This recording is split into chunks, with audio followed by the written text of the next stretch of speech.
Hello नमस्कार मेरे प्यारे दोस्तों, एनटीसी परिवार में आप सभी का तहे दिल से स्वागत है। लौट आइए दोस्तों इस संघर्ष की दुनिया में मोस्ट इंपोर्टेंट प्रश्नों का सॉल्यूशन लेकर मैं आप सभी के बीच उपस्थित हो चुका हूं। और हाँ दोस्तों, यूपी पीसीएल पेपर की खोपड़ी में छेद अब आपको करना है। और दोस्तों बस उसी एक लक्ष्य, उसी एक उद्देश्य के साथ उठाइएगा दोस्तों अपना नोटबुक और कलम से क्रांति करने के लिए दोस्तों उठा लीजिए अपना कलम। बस इस सेशन का आगाज हो चुका है, इस सेशन का दोस्तों शुरुआत हो चुका है।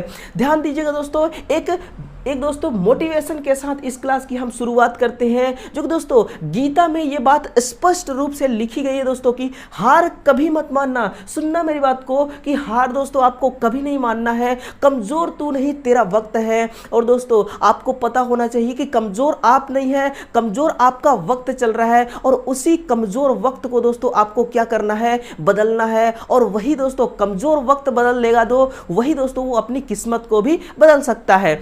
देखना दोस्तों ये क्लास है आपका यूपी पीसीएल में दोस्तों जो 2019 में 25 जनवरी 2019 शिफ्ट सेकंड में दोस्तों एग्जाम जो हुआ था ना, उसी एग्जाम में पूछे गए प्रश्नों को दोस्तों हम क्या करेंगे, सॉल्यूशन करेंगे। ये क्लास भले दोस्तों भले ही क्लास यूपी पीसीएल के प्रीवियस ईयर क्वेश्चन पेपर का है, लेकिन दोस्तों ये सभी प्रतियोगी परीक्षाओं में काम आने वाली है।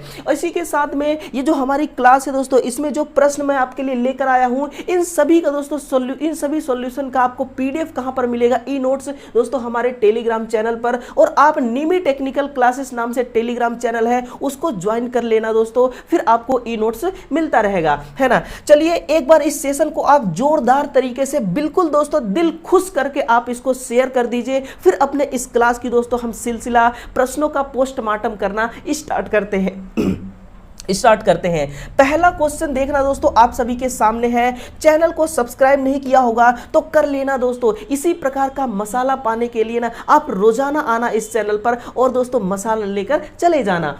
पहला क्वेश्चन क्या कहता है देखना कि स्विचिंग सर्किटों में दोस्तों काम आने वाली जो क्रिस्टल डायोड होते हैं दोस्तों, उसको और किस नाम से जाना जाता है, ये आपसे क्या किया गया दोस्तों, ये डिमांड किया गया है। इसका सही आंसर क्या होगा तो देखना, इसका जो करेक्ट आंसर है दोस्तों वो होगा पीएन जंक्शन डायोड। क्या इसका सही आंसर हो जाएगा, option number D, PN junction diode. क्या है पीएन जंक्शन डायोड, इसका पूरा विकिपीडिया में आपको देने वाला हूं, बस शिद्दत से इस सेशन को आप सुनते रहना। देखना जो दोस्तों ये पी और एन है ना, ये दोस्तों क्या है, अलग अलग प्रकार का दोस्तों ये क्या है, सेमीकंडक्टर है। इसको दोस्तों जब मिला देते हैं तो बीच में एक जंक्शन बन जाता है। ये जो आपको ब्लैक कलर से मैं हाईलाइट कर रहा हूं, ये क्या दोस्तों, ये एक जंक्शन है ना, इसी से नाम पड़ा इसका पीएन जंक्शन। देखना पी में दोस्तों कौन सा कंपोनेंट होता है, तो इसमें दोस्तों क्या होता है, इसमें होल्स होते हैं। क्या होते हैं दोस्तों, होल्स। और एन में क्या होते हैं, मुक्त इलेक्ट्रॉन। सुनना, अगर मैं ये बात कह दूं दोस्तों आपसे कि बताइए इलेक्ट्रॉन में कैसा चार्ज होता है, तो कोई आपको दोस्तों ये कोई नई बात नहीं होगी आपके लिए। लेकिन अगर होल्स के बारे में पूछूं दोस्तों, ये पॉजिटिव आवेश रखता है। किस प्रकार का आवेश, पॉजिटिव आवेश। और कौन सा ऐसा कण है जो पॉजिटिव आवेश रखता है दोस्तों, पॉजिट्रॉन। नोट करना दोस्तों इस चीज को, बड़ा इंपॉर्टेंट चीज बता रहा हूं। पॉजिट्रॉन में दोस्तों पॉजिटिव आवेश होता है। और इसी के साथ में दोस्तों अगर मैं कहूं कि और किसमें निगेटिव आवेश होता है, वो दोस्तों बीटा के अंदर भी निगेटिव आवेश होती है। बीटा अपने अंदर किस प्रकार का आवेश रखता है, निगेटिव आवेश रखता है ना। तो ये है दोस्तों पीएन डायोड की, पीएन जंक्शन डायोड की क्या है, ये विशेषता होती है। इसी के साथ में देखना एक क्वेश्चन बड़ा पूछा जाता है, वो पूछा जाता है कि एक ऐसा डायोड है दोस्तों जिसका वक्र ना कैसा होता है, निगेटिव रेजिस्टेंस विशेषता वाली होती है, वो कौन सा है तो दोस्तों लिखना वो आपकी टनल डायोड कहलाती है ना। फोटो कंडक्टिव डायोड का प्रयोग कहां पर करते हैं दोस्तों, सेंसर के रूप में इसका यूज किया जाता है। किसके रूप में, सेंसर के रूप में इसका इस्तेमाल किया जाता है। कई दफा दोस्तों आपने कंपनियों में देखा होगा कि जैसे ही दोस्तों आग लगती है कंपनी में तो अपने आप दोस्तों अलार्म बजने लगते हैं। वो कैसे होता है दोस्तों, ये सेंसर जो आपके फोटो कंडक्टिव डायोड के रूप में दोस्तों जो सेंसर यूज किए जा रहे हैं ना, वो हीट को सेंस कर लेता है और दोस्तों क्या करता है, वो तुरंत ही दोस्तों क्या क्या करने लगता है, वो अलार्म बजाने लगता है ना। बढ़ते हैं अगले क्वेश्चन की ओर। देखना क्वेश्चन नंबर सेकंड है कि ओम के नियम के अनुसार, सुनना मेरी बात को दोस्तों, ओम के नियम के अनुसार दोस्तों, ओम के नियमानुसार जो सर्किट में दोस्तों करंट है ना, वो किसके व्युत्क्रमानुपाती होता है, इस बात को सुनना। देखना V समानुपाती I होता है। ये दोस्तों क्या है, एक सिंपल और साधारण सा दोस्तों एक नियम है। जब प्रोपोर्शनल को हम हटा देते हैं तो V बराबर आई आर हो जाता है। R जिसमें से क्या है दोस्तों, ये कांस्टेंट होता है जिसको हम नियतांक कहते हैं, है ना। तो V क्या पूछा, I के बारे में ना, तो I बराबर क्या होगा दोस्तों, किसके बारे में पूछा है, सर्किट करंट के बारे में, है ना। तो I बराबर हो जाता है V बटा R। अब देखिए जो R है ये दोस्तों एक दूसरे के बिल्कुल अपोजिट है ना। ये अगर बढ़ेगी दोस्तों तो I क्या हो जाए, ये अगर घटेगी तो I बढ़ेगी, और I घटेगी तो R बढ़ेगी, यानी कि एक दूसरे के दोस्तों ये अपोजिट काम करते हैं। इसलिए इसका जो आंसर होगा वो क्या हो जाएगा, सर्किट रेजिस्टेंस क्या है, इसका करेक्ट आंसर है। जो विभवांतर है वो क्या है दोस्तों, इसके समानुपाती होता है ना। और इसका जो करेक्ट आंसर है option number B correct answer होगा। लेकिन मैं अगर कहूं दोस्तों ओम के नियम का इस्तेमाल कहां कहां पर किया जाता है, ये भी आपके लिए दोस्तों थोड़ा जानना इंपॉर्टेंट है। तो ये एसी और डीसी दोनों सर्किट में दोस्तों इसका हम क्या करते हैं, इसका इस्तेमाल कर सकते हैं, एसी और डीसी दोनों सर्किट में। लेकिन हाँ, एक बात आपको और ध्यान रखना पड़ता है कि इसको दोस्तों केवल ऐसे सर्किट में प्रयोग किया जाता है जहां पर दोस्तों लीनियर कंपोनेंट लगे हों। कौन सा कंपोनेंट, लीनियर कंपोनेंट लगा हो। कहने का मेरा क्या उद्देश्य है कि जहां पर दोस्तों इलेक्ट्रॉनिक कंपोनेंट्स ना लगे हो वहीं पर दोस्तों इसका इस्तेमाल आप कर सकते हैं। और इस नियम को बनाया किसने दोस्तों, लिखना जॉर्ज साइमन ओम ने। किसने दोस्तों, जॉर्ज साइमन ओम, है ना। जॉर्ज साइमन ओम दोस्तों ये कोई नया नाम नहीं है दोस्तों, एक पुराना ही नाम है जॉर्ज साइमन ओम, जिसको दोस्तों हम कई बार जीएस ओम के नाम से भी जानते हैं, है ना। तो इसका देखिए आंसर क्या है, ऑप्शन नंबर बी इसका करेक्ट आंसर है। बस इसी प्रकार से दोस्तों प्रश्नों को मैं इतना आसान बना दूंगा, इतना आसान लैंग्वेज में दोस्तों आपके दिल तक उतार दूंगा कि आपको दोस्तों ये कभी भूलने वाला है नहीं। बढ़ते हैं अगले क्वेश्चन की ओर। क्वेश्चन नंबर थर्ड क्या है, किसी ट्रेन और ट्रैक्शन कार्य हेतु, है ना, सुनना, किसी ट्रेन ट्रैक्शन कार्य हेतु किसी डीसी मोटर को दोस्तों क्यों वरीयता दिया जाता है, ये आपसे पूछा गया है ना। कम आवाज करती है इसीलिए, या फिर कम मेंटेनेंस की आवश्यकता होती है इसीलिए, या अधिक आकार कहने का मतलब कि बहुत बड़ी साइज की होती है इसीलिए, या फिर दोस्तों अधिक टॉर्क। तो इसका जो आंसर है दोस्तों वो बिल्कुल करेक्ट आंसर होगा ऑप्शन नंबर सी कि अधिक टॉर्क, है ना, अधिक टॉर्क। देखना ट्रैक्शन का मतलब क्या होता है दोस्तों, खिंचाव कार्य। जिससे जो ट्रेन का दोस्तों जो इंजन होता है ना, ट्रेन के इंजन के पीछे कितनी सारी बोगियां लगी होती है, उन सभी को दोस्तों खींचने के लिए क्या चाहिए, टॉर्क चाहिए, वो भी हैवी टॉर्क चाहिए, स्टार्टिंग टॉर्क। उसी के साथ में जैसे कि कोई बहुत हैवी सामान उठाना है तो आपको दोस्तों क्रेन बुलाना पड़ता है। क्रेन भी क्या करती है, वही काम करती है दोस्तों, क्रेन भी। तो ये सब ट्रैक्शन के कार्य कर रहे हैं। उसको दोस्तों इनको करने के लिए ना स्टार्टिंग में ही हाई टॉर्क की आवश्यकता पड़ती है ना। ये टॉर्क का मतलब क्या होता है दोस्तों, घुमाव बल, है ना। ये घुमाव बल हमें कहां पर मिलता है, तो ये दोस्तों मोटर के शाफ्ट पर मिलता है। किसके रूप में मिलता है, ये बीएचपी के रूप में मिलता है। सारी जानकारी लेते जाइएगा दोस्तों, सारी जानकारी इकट्ठा आपको एक ही सेशन में मिलने वाला है। कम आवाज कौन सी मोटर करती है, कम अनुरक्षण कौन सी मोटर करती है, इसको भी सुनते जाना दोस्तों। ये इंडक्शन मोटर एक ऐसी मोटर है दोस्तों बहुत कम आवाज करती है ना।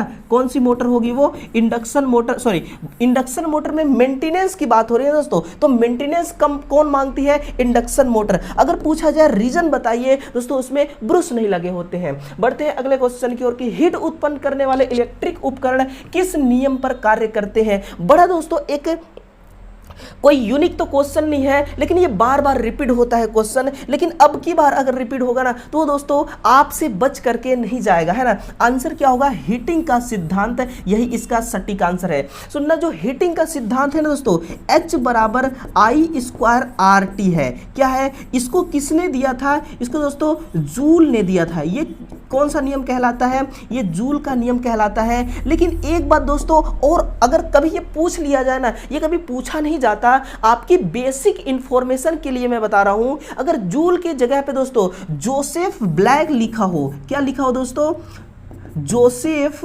ब्लैक, तो भी दोस्तों ये सही आंसर होगा, तो भी ये क्या होगा, ये सही आंसर होगा जोसेफ ब्लैक। और जूल का नियम भी करेक्ट आंसर होगा, जिन्होंने दोस्तों H बराबर आई स्क्वायर। इसमें दोस्तों एक क्वेश्चन पूछा गया था, बहुत पुरानी बात आपको बता रहा हूं, जिसमें पूछा गया था कि जूल के नियम में किस क्वांटिटी का दोस्तों कोई रोल नहीं होता है, वो दोस्तों विभवांतर का कोई रोल नहीं होता है। किसका? विभवांतर का, यानी कि V का। आप इसमें से देखिए ना दोस्तों, V कहीं पर आ रही है नहीं ना, तो विभवांतर का इसमें कोई रोल नहीं होता है। इसी के साथ में सुनते चलना, एम्पियर का सिद्धांत कहां पर लागू होता है दोस्तों, ये ओवरहेड लाइन में। कहां पर? ओवरहेड लाइन में दोस्तों, करंट की दिशा ज्ञात करने के लिए। क्या करने के लिए? करंट की डायरेक्शन ज्ञात करने के लिए, कि करंट की दिशा दोस्तों किस डायरेक्शन में करंट फ्लो हो रही है, इसको हम पता कर सकते हैं। सीबेक का सिद्धांत कहां पर काम आता है? सुनना, इसका प्रयोग दोस्तों मध्यम दोस्तों तापमान मापने के लिए। किसके लिए? मध्यम तापमान मापन में इसका हम ये क्या कर लेते हैं दोस्तों, इस्तेमाल करते हैं। वहीं पर अगर मैं ये कह दूं दोस्तों आपसे कि बताइएगा उच्च तापमान मापना है तो किसका प्रयोग करेंगे, तो उच्च तापमान के लिए दोस्तों आप लिखते चलना, पायरोमीटर का प्रयोग किया जाता है। किसका दोस्तों? पायरोमीटर का इस्तेमाल कर लिया जाता है ना। तो देखना, पिज्जो इलेक्ट्रिक सिद्धांत क्या करता है, ये एनर्जी कन्वर्जन में काम करता है। कहने का मेरा दोस्तों क्या मतलब है, ये दोस्तों ये मैकेनिकल फोर्स को, ये किसको, ये मैकेनिकल फोर्स को दोस्तों ये किस में कन्वर्ट कर सकती है, ये दोस्तों इलेक्ट्रिक में कन्वर्ट कर सकती है ना, इलेक्ट्रिक एनर्जी में कन्वर्ट कर सकती है। इसी के साथ में दोस्तों ये इलेक्ट्रिक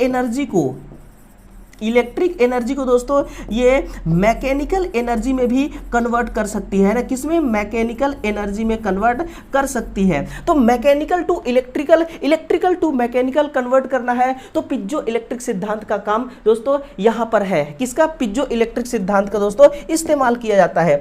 अगले क्वेश्चन से मैं आपको रूबरू कराता हूं। बिल्कुल दोस्तों, टोटल 20 क्वेश्चन है, अपने आप में दोस्तों ये टोटल 20 क्वेश्चन ही है, लेकिन आप खुद महसूस करना इस पूरे क्लास को देखने के बाद कि कितना कंटेंट आपके नोटबुक तक पहुंचता है ना। आप इस चीज को दोस्तों एक बार सेंस करके बताना मुझे। अगला क्वेश्चन है कि मार्ग प्रकाश उत्पन्न करने के लिए, सुनना दोस्तों, मार्ग प्रकाश उत्पन्न करने के लिए किस लैंप को दोस्तों महत्व दिया गया है, ये कौन सा इसका जो आंसर है वो होगा लाइट एमिटिंग डायोड। सुनना, लाइट एमिटिंग डायोड से जुड़ी जितनी भी कहानियां हैं जो दोस्तों आपके एग्जाम के पर्पज से महत्वपूर्ण है, उसको सुनना। जो आपकी एलईडी होती है ना दोस्तों, इसको तो लाइट एमिटिंग डायोड कहते हैं, जो कि 30 मिली एम्पियर से दोस्तों 50 मिली एम्पियर में दोस्तों क्या हो जाती है, इतने करंट में क्या होता है दोस्तों, ऑन हो जाती है। क्या हो जाती है? ये ऑन हो जाती है ना, यानी कि ये चालू हो जाती है। तो इसको चालू होने के लिए दोस्तों निम्न मान का करंट चाहिए। और ये जो देखिए 50 मिली एम्पियर का करंट है दोस्तों, इससे हमें क्या प्रभाव, क्या नुकसान होता है अगर ये हमें हमारे बॉडी से प्रवाहित होने लगे। दोस्तों जो मसल्स होते हैं ना, सुनना, जो मसल्स होते हैं दोस्तों वो क्या करने लग जाएंगे, वो सिकुड़ने लग जाएंगे, है ना। जो बॉडी के अंदर मसल्स हैं वो सिकुड़ने लग जाएंगी, हमें एक दर्दनाक झटके का अनुभव होगा। उसी झटके में दोस्तों एलईडी क्या हो जाती है, एक ही झटके में ऑन हो जाती है। अगर कभी पूछ लेना कि उस वोल्टेज का रेंज बताइए जिससे एलईडी ऑन हो जाती है, 1.7 वोल्ट से लेकर दोस्तों 3 वोल्ट में ये क्या हो जाती है दोस्तों, ये ऑन हो जाती है। इस चीज को भी नोट करते चलना। जीनर डायोड का प्रयोग कहां पर करते हैं, तो इसका इस्तेमाल दोस्तों हम शंट रेगुलेटर के रूप में करते हैं। किसके रूप में?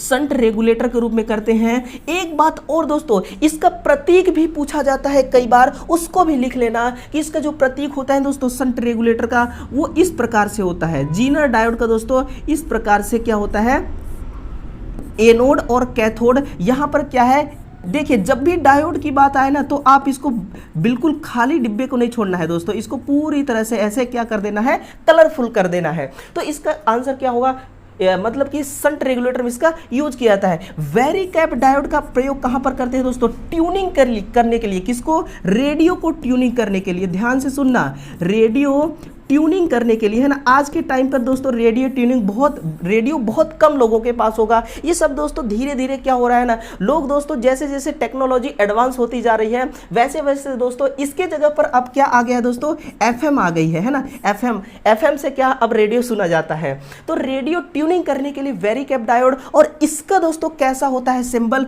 वो भी लिखते चलिएगा दोस्तों ध्यान से। तो इसका इस प्रकार से देखिएगा सिंबल होता है, बड़ा ही आसान सिंबल है ना। इसमें भी एनोड और इसमें भी कैथोड। कहने का मेरा एक ही मकसद है कि डायोड है दोस्तों, किसी भी किस्म का डायोड, उसमें दो ही टर्मिनल होगा, एक एनोड का दूसरा कैथोड का। और इसाकी डायोड का प्रयोग आप कहां पर करते हैं, तो इसको भी दोस्तों लिखते चलना। जो इसाकी डायोड है ना, इसको दोस्तों हम कहां पर करते हैं, फ्रीक्वेंसी डिटेक्टर के रूप में। कहां पर, फ्रीक्वेंसी डिटेक्टर के रूप में इसका प्रयोग किया जाता है। लिख लेना दोस्तों, फ्रीक्वेंसी डिटेक्टर के रूप में हम इसको प्रयोग करते हैं। और इसका देखिए, इसका जो सिंबल है ना वो किस आकार का होता है, इस आकार में देखिएगा इसका सिंबल होता है ना, ऐसे इस आकार में क्या होगा, इसका सिंबल होगा। इसमें भी दो टर्मिनल होंगे, एक होगा एनोड का और दूसरा होगा कैथोड का, यानी कि ए और के। और एक रह गया दोस्तों एलईडी का। तो एलईडी का सिंबल बनाते जाइएगा और इस प्रकार से इसका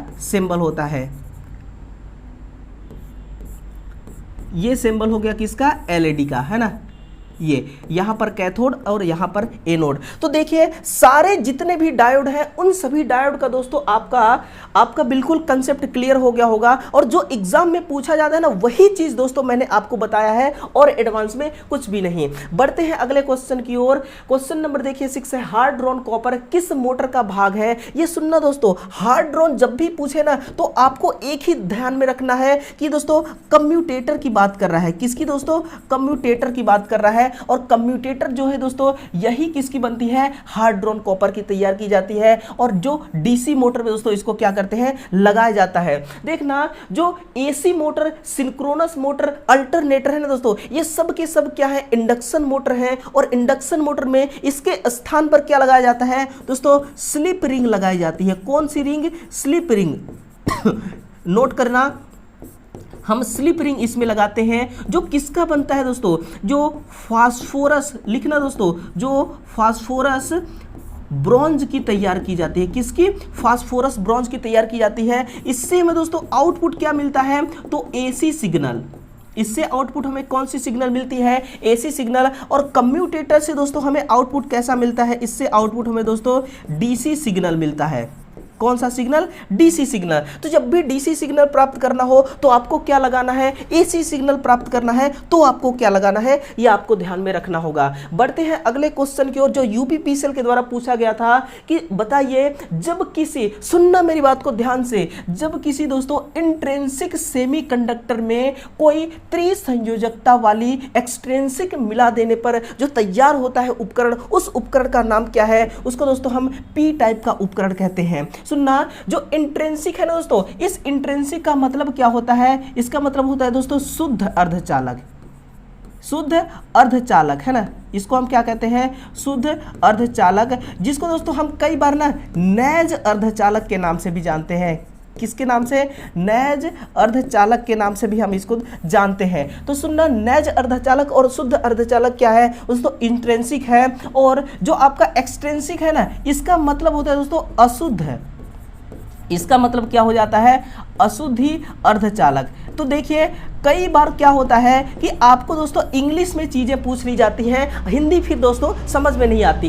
तो त्रिसंयोजकता वाली अगर कोई एक्सट्रिंसिक मिला देते हैं, यानी कि अशुद्धि अर्धचालक मिला देते हैं, तो फिर किसका निर्माण होता है, पी प्रकार का अर्धचालक का निर्माण होता है। अगर दोस्तों मैं कहूँ कि एक साथ अगर पी अर्धचालक के जितने भी दोस्तों अशुद्ध अर्धचालक हैं, पी मतलब कि त्रिसंयोजकता वाले अशुद्ध अर्धचालक हैं, वो आपको एक साथ नाम मिल जाए दोस्तों, कितना आपके लिए हेल्प हो जाएगा, है ना। तो सुनना, इसका एक ट्रिक है दोस्तों, आलू भंटा गोभी, है ना, आलू भंटा गोभी इन थैला। तो यहां से क्या बनता है, ए से बन जाएगा दोस्तों एल्यूमिनियम, लिख लेना दोस्तों, ए से एल्यूमिनियम, बी से बन जाएगा आपका बोरॉन, है ना, बी से क्या बनेगा, बोरॉन, जी से बनेगा दोस्तों आपका गैलियम, इससे क्या बन जाएगा, गैलियम, इन से बन जाएगा इंडियम, और थोरियम, यहां से क्या बन जाएगा, थोरियम, है ना। तो ये सारे कंसेप्ट नोट करना दोस्तों, ये सारे कंसेप्ट आपके लिए और सिर्फ आपके लिए है ना। आलू बंटा गोभी इन थैला, एक साथ दोस्तों पी उपकरण। वहीं पर अगर एन उपकरण की बात कही जाए तब सुनना दोस्तों क्या होगा, नेपाल, पाकिस्तान, ऑस्ट्रेलिया साले सब भिखारी हैं, सब क्या है, भिखारी हैं। यहां से क्या बन जाएगा, नाइट्रोजन, है ना। यहां से क्या बनेगा, नाइट्रोजन। इसी के साथ में बन जाएगा दोस्तों, यहां से पी से बनेगा फास्फोरस, और आर्सेनिक बनने, एएस से क्या बन जाएगा, ऑर्सेनिक, है ना। एएस से बनेगा ऑर्सेनिक, और इससे बनेगा एंटीमनी, और एसबी से बनेगा बिस्मिथ, है ना। इससे क्या बन जाएगा, बिस्मिथ। तो देखिए ये क्या है, ये आपके ये कौन से अर्धचालक कहलाएंगे, ये एन प्रकार के अर्धचालक कहलाएंगे, और ये दोस्तों आपके पी प्रकार के अर्धचालक कहलाएंगे। और जब इनमें दोस्तों जिसकी अशुद्धि आप मिलाएंगे उसी का दोस्तों निर्माण हो जाएगा। अगला क्वेश्चन, आदर्श बैटरी की क्षमता किसमें दर्शाई गई है। बड़ा ही दोस्तों आसान सवाल है और ये आपके फेवर में पूछा गया है, जिसका जो आंसर होगा ना वो एम्पियर हावर करेक्ट आंसर होगा। आपने दोस्तों देखा भी होगा, चाहे कोई आदर्श बैटरी हो, कोई सामान्य बैटरी हो, सभी का दोस्तों एम्पियर हावर में क्या होता है, इसकी यूनिट होती है, क्षमता होती है। अब सुनना, जो बैटरी का काम है दोस्तों, वो क्या काम होता है बैटरी का, तो बैटरी का काम होता है दोस्तों कि रासायनिक ऊर्जा को, ये किसको बदलती है, ये दोस्तों रासायनिक ऊर्जा को दोस्तों ये कन्वर्ट करती है विद्युत ऊर्जा में, किसमें, विद्युत ऊर्जा में। और एक बार दोस्तों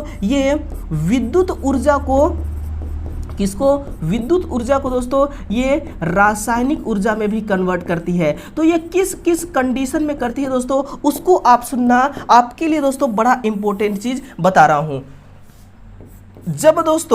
जब हम इसमें लोड कनेक्ट कर देते हैं, हम इसमें क्या करते हैं, लोड कनेक्ट करते हैं, उस समय ये रासायनिक ऊर्जा को विद्युत ऊर्जा में कन्वर्ट कर देता है। जब दोस्तों हम इसको चार्जिंग करते हैं, क्या करते हैं, जब इसको हम चार्ज करते हैं ना, उस समय दोस्तों ये विद्युत ऊर्जा को रासायनिक ऊर्जा में क्या कर रही होती है, कन्वर्ट कर रही होती है। एक नई चीज दोस्तों कि अगर बैटरी को पूछ देना कि कौन सा एलिमेंट है, ये दोस्तों एक्टिव एलिमेंट कहलाता है। कौन सा एलिमेंट दोस्तों, एक्टिव एलिमेंट ये कहलाती है ना। ये भी आपके दोस्तों बहुत महत्वपूर्ण है, एग्जाम में ये पूछा जा चुका है। बस दोस्तों अगर सेशन पसंद आए ना, तो शिद्दत से दोस्तों इस सेशन को शेयर कर देना, बस एक दोस्तों मोटिवेशन की एक खुराक देना, बस वीडियो को एक लाइक करके, और चैनल को दोस्तों आपको वैसे भी सब्सक्राइब कर लेना है दोस्तों, कहने की ये बात नहीं है।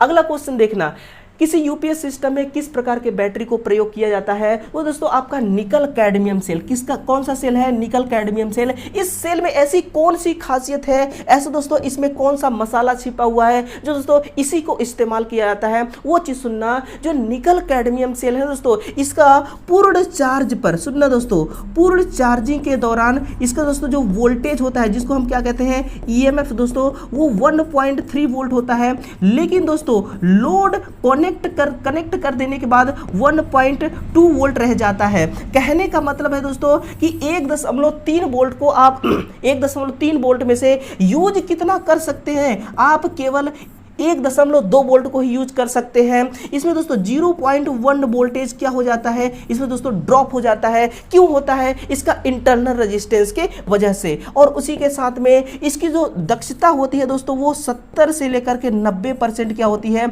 इसकी दोस्तों एफिशिएंसी होती है। लिखना दोस्तों कितना, 70 से 90% एफिशिएंसी होती है। और उसी के साथ में इसमें दोस्तों क्या होता है ना, डिस्चार्जिंग रेट लिख लेना दोस्तों, इसका डिस्चार्जिंग दोस्तों रेट कितना होता है, तो वो डिस्चार्जिंग रेट दोस्तों 10% प्रति माह होता है ना। अगर इसको 100% चार्ज करके आप बिना यूज किए दोस्तों रख देते हैं, तो 10 महीना के अंदर दोस्तों, 1 महीना में 10% डिस्चार्ज होगी, तो 10 महीना में पूरा चार्ज दोस्तों खत्म हो जाएगी। फिर इसके अंदर सल्फेशन फॉल्ट आ जाएगा, फिर दोस्तों हम ट्रिकल चार्ज के माध्यम से इसको क्या कर सकते हैं, चार्ज कर सकते हैं। तो डिस्चार्जिंग रेट 10% प्रति माह इसका डिस्चार्जिंग रेट होता है। और उसी के साथ में जब इसको चार्ज करते हैं दोस्तों, तो लिखना चार्जिंग के दरमियान, किसके दरमियान दोस्तों, चार्जिंग के टाइम पर इसका जो टेम्परेचर होता है ना, वो कितना टेम्परेचर होता है दोस्तों, 60 से 65 डिग्री सेंटीग्रेड क्या होता है, इसका तापमान होता है। अगर बेस्ट परफॉर्मेंस चाहते हैं, इसका हाई लाइफ टाइम चाहते हैं, यानी कि अधिक लाइफ टाइम चाहते हैं, तब दोस्तों 0 से 35 डिग्री सेंटीग्रेड चार्जिंग के समय दोस्तों इसका क्या होना चाहिए, चाहिए, टेम्परेचर होना चाहिए। ऐसा अगर आप करते हैं तो बैटरी आपकी काफी लंबी तक चलने वाली है। निकल आयरन सेल क्या होता है, सुनना दोस्तों, इसकी इतनी सारी विशेषताएं दोस्तों, जितना बताऊं उतना कम है। इसका देखना, इसका जो लाइफ टाइम है दोस्तों, लगभग में लिखना दोस्तों 30 से लेकर के दोस्तों, ये तो 80 बन गया है ना, 30 से लेकर के 100 वर्ष तक, कितना, 30 से लेकर के 100 वर्ष तक इसका क्या होता है, लाइफ टाइम होता है। बहुत सारी विशेषता होती है दोस्तों, लेकिन फिर भी इसको यूज हम क्यों नहीं करते हैं दोस्तों, ये बहुत ज़्यादा ना एक्सपेंसिव है। ये क्या है दोस्तों, बहुत ज़्यादा एक्सपेंसिव है, यानी कि कहने का मतलब दोस्तों महंगी है। क्या है, बहुत अधिक महंगी होने के कारण हम इसको यूज नहीं करते हैं, है ना। और सीसा संचायक सेल का लाइफ टाइम होता है दोस्तों कितना, इसका जो लाइफ टाइम है ना वो लिखेगा, इसका लाइफ टाइम होता है दोस्तों 2 से लेकर के 5 वर्ष। कितना, 2 से लेकर के 5 वर्ष। तो इसको यूज हम कहाँ करते हैं दोस्तों, यूपीएस सिस्टम में इसका यूज करते हैं, जिसको कहते हैं अनस्ट्रप्टेबल पावर सप्लाई सोर्स। बिल्कुल दोस्तों, इंटरवल पर पहुंच चुके हैं। इस क्लास का ये इंटरवल है, क्वेश्चन नंबर 10 है ना। थोड़ी सी गले में प्रॉब्लम है। मशीन कोर के लिए पटलीकरण के उपयोग हेतु किस हानि को घटाया जाता है दोस्तों, सर्कुलेटिंग करंट को हम घटाते हैं। इस सर्कुलेटिंग करंट को ना आप दोस्तों कई बार एडी करंट के नाम से भी जानते हैं, और कई दफा दोस्तों आप इसको फोकोल्टो लॉस भी पढ़ते हैं। क्या दोस्तों, फोकोल्टो लॉस के नाम से भी आप इसको कई बार पढ़ लेते हैं। देखना क्या होता है ना दोस्तों, जो आर्मेचर है ना मोटर का दोस्तों, उसमें क्या होता है कि उसमें स्लॉट बने होते हैं, है ना। जब स्लॉट के माध्यम से दोस्तों वाइंडिंग के माध्यम से जब करंट पास होती है, वो करंट लीकेज होकर दोस्तों आर्मेचर में चली जाती है। अगर वो आर्मेचर सॉलिड बॉडी का बना हुआ है तो उसमें दोस्तों एक करंट सर्कुलेट करने लगता है बहुत ही निम्न अमाउंट का, और वो दोस्तों बेकार का हीट उत्पन्न करता है। और वो जो निम्न मान का दोस्तों लीकेज करंट हो रहा है ना वो लीकेज करंट हमारे काम आती है, ना दोस्तों जो बेकार का हीट उत्पन्न हो रहा है वो हीट हमारे काम आती है ना। इसलिए हम इन दोनों को रिड्यूस करना चाहते हैं। हम क्या करते हैं, उस सॉलिड बॉडी वाली जो आर्मेचर है ना दोस्तों, उसकी कटिंग कर देते हैं, लेमिनेट कर देते हैं, जो कि लेमिनेट कर देने से दो पत्तियों को आपस में जब भी ज्वाइंट करते हैं ना, तो बीच में दोस्तों क्या रह जाता है, एयर गैप रह जाता है। उसमें एयर के छोटे छोटे पार्टिकल्स रहते हैं, उसी के माध्यम से दोस्तों, उसी के माध्यम से जो हीट उत्पन्न हुआ रहता है ना, वो दोस्तों आसानी से बाहर निकल जाती है, और जो हमारी मोटर का आर्मेचर है वो दोस्तों काफी हद तक ठंडी हो जाती है जिसको हम कोर लॉस के नाम से भी जानते हैं। पिछड़ जाना का मतलब क्या है दोस्तों, सुनना, इसका मतलब होता है हिस्टरेसिस लॉस। इसका क्या मतलब होता है, हिस्टरेसिस हानि, है ना। हिस्टरेसिस हानि का मतलब है पिछड़ जाना। वाइंडिंग लॉस दोस्तों ये किस पर डिपेंड करती है, तो ये दोस्तों ये लोड पर डिपेंड करती है। किस पर, लोड पर डिपेंड करती है। फ्रैक्शन हानि दोस्तों कहां पर पाई जाती है, ये दोस्तों हमेशा घूमने वाले पार्ट पर, यानी घूमने वाले भाग पर ही दोस्तों क्या होगा, हमेशा आपको फ्रैक्शन लॉस मिलेगा। जैसे कि आपको पता है ट्रांसफार्मर में कोई घूमने वाला पार्ट नहीं होता, इसीलिए वहां दोस्तों उसकी दक्षता जो होती है ना बहुत अधिक होती है। अब इसका दोस्तों आपको क्या करना है, इसका टेलीग्राम पर आपको प्राप्त करना है, डाउनलोड करना है आपको क्या, इसका, इस क्लास का ई नोट्स और पीडीएफ। आप टेलीग्राम चैनल पे जाइए दोस्तों, टेलीग्राम पे, और उसमें नीमी टेक्निकल क्लासेस दोस्तों एक क्या होगा, टेलीग्राम चैनल होगा। वहां पर जितने भी पहले हमने क्लास ले चुका है ना, उन सभी क्लासों को दोस्तों आपको क्या करना है, अगर आप उसका पीडीएफ चाहते हैं तो वहां से आप डाउनलोड कर सकते हैं। तो अब बताइए दोस्तों, ये दिल से दिल तक का क्लास दोस्तों आपको कितना दोस्तों समझ में आया, कौन सा क्वेश्चन है जो आपको ज्यादा इफेक्टिव लगा, कौन सा क्वेश्चन है जो दोस्तों आपको ज्यादा उसमें आपको सीखने को मिला। मुझे उम्मीद है ये क्लास आपको बहुत पसंद आया होगा, और इसी प्रकार की पसंदीदा क्लास मैं आपके लिए लेकर आता रहता हूं। तो चलिए इसका नेक्स्ट पार्ट लेकर मैं दोस्तों कल सुबह फिर से आने वाला हूं, इसलिए दोस्तों आप कल सुबह फिर से आना मत भूलिएगा। और बिल्कुल दोस्तों आपका तो मुझे बिल्कुल बेसब्री से इंतजार रहता है, आप दोस्तों इंतजार करिएगा, मैं आपके इंतजार को एतवार में बदलने के लिए जरूर आऊंगा। तो चलिए कल फिर से मिलते हैं, तब तक के लिए इस पूरे क्लास को देखने के लिए आप सभी का बहुत बहुत धन्यवाद। Thank you.